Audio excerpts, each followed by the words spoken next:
होणार नाही हे सांगायला काय लागतं का स्किल? पण न होणारं काम कसं होणार, कसं करणार याला लागतं डोकं.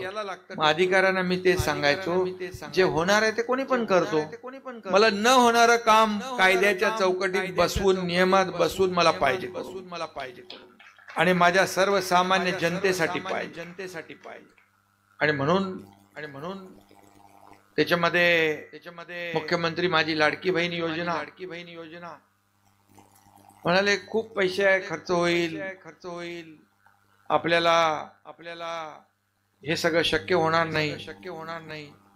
परंतु मी सांगितलं, मी अधिकाऱ्यांनाही सांगितलं, त्या आमचे दोन्ही, मी मुख्यमंत्री होतो, देवेंद्रजी उपमुख्यमंत्री, अजितदादा उपमुख्यमंत्री.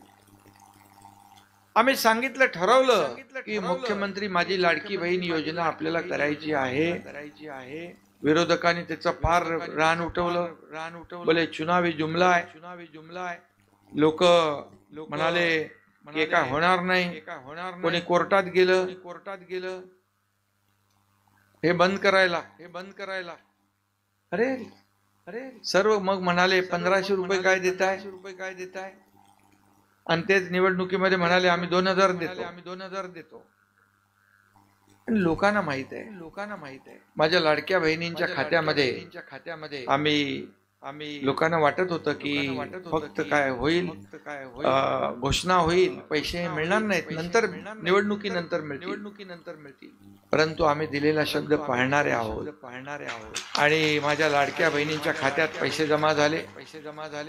आणि विरोधक म्हणा लागले, त्यांना फार आश्चर्य वाटलं, काय होणार आता, कसं होणार, आता पैसे सुरू झाले. मग म्हणाले लवकर काढून घ्या, सरकारने तर वापस केले.